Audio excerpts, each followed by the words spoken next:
We're here in Cleveland, Ohio, in beautiful site of First Energy Stadium on the lakefront, site of the 2016 Republican National Convention, as well as the big debate downtown.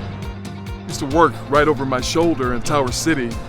Cleveland holds a lot of memories. Brown Stadium, the old Brown Stadium. Cranes are in the air and there's so much action in the city. Energy that's unbelievable for someone like myself who is a Northeastern Ohioan. This is one of the best things that's happened to Cleveland in the last 20 or 25 years, with the exception of the return of LeBron James to the area and home.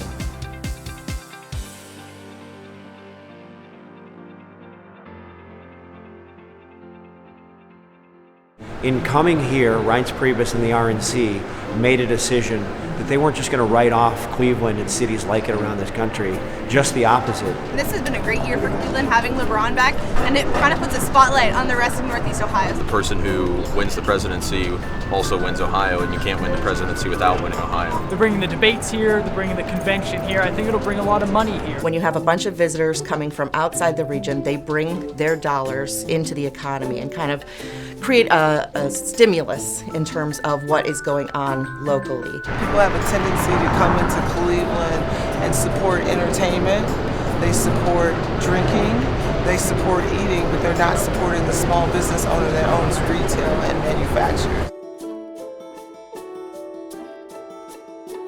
This is showing my children how to get involved, how to be involved in what's really going to make a difference in the future of our country.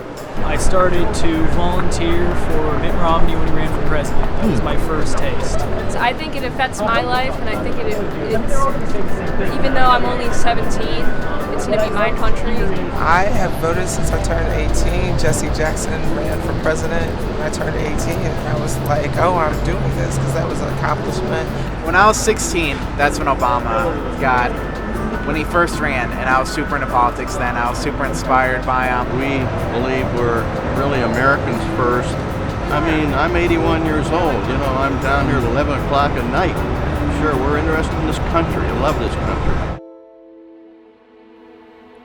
For our young members to actually have a ticket and get to attend a debate, it's really great, and I think we have a lot of people looking forward to it. What I'm afraid is going to happen is that a few candidates, Donald Trump to name one, is going to steal the show. It's kind of a joke right now of how many Republican candidates there are, but I hope that it turns out to be people realize how many good options there are for a Republican candidate as opposed to just so many of them.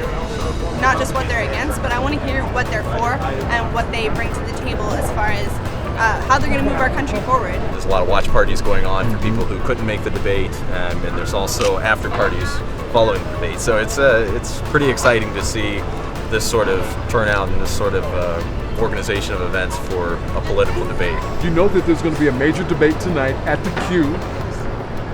What are you doing tonight, though? I'm going to a reggae concert. I think that the Republican Party has a wealth of different candidates, and contrary to what people say in the media, I think the competition and the give and take between the party is what democracy is all about.